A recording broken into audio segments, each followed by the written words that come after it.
Carry On Camping by Barrie Mahoney. Over the years that we've lived in the Canary Islands, we've seen a rapid increase in tourism. Much of this has been due to the instability in some countries following the Arab Spring and terrorism.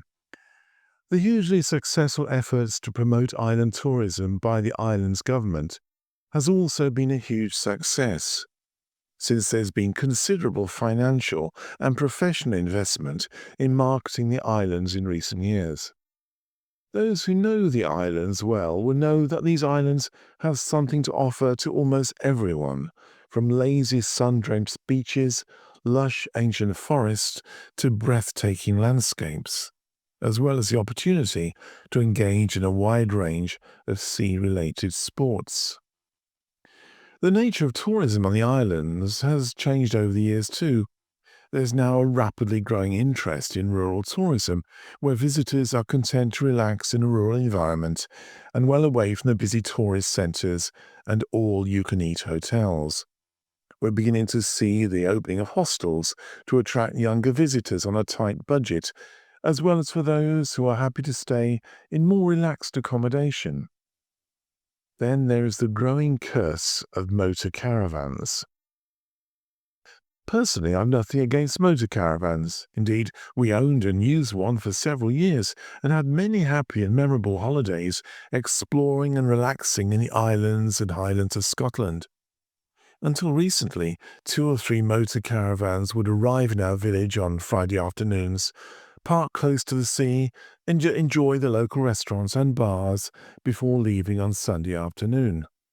Most were couples and small families from Las Palmas who were anxious to escape city life in a quiet seaside village for the weekend, and many locals got to know these visitors from the city very well. Over the last 2 years, the number of motor caravans has rapidly increased, with the last count a few weeks ago being 22 units crammed together in a relatively small area.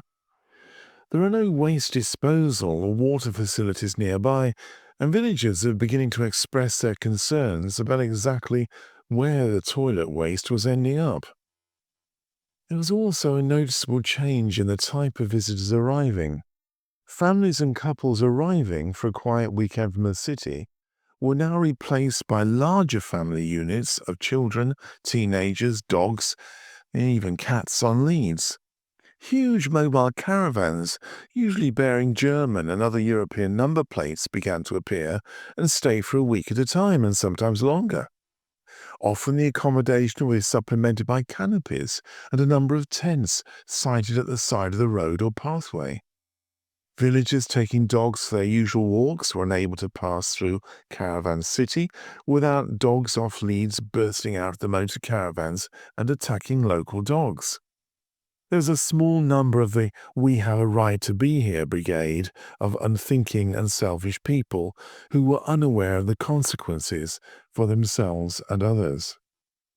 This peaceful location was being ruined by loud music, barking dogs, and the foul stench of barbecues and litter, and sometimes sewage. Suddenly, without warning, the local authority placed heavy concrete barriers across the road, which prevented any vehicles from entering the area. The move was done quietly, without the usual noisy public meeting, petitions, or any fuss that we usually have to go through to get anything done. It happened overnight, and villagers were overjoyed to see the area return to its usual peaceful state. There are officially recognized caravan parks with full facilities in the area, so campers are not being denied the opportunity to enjoy a few relaxing days away from home.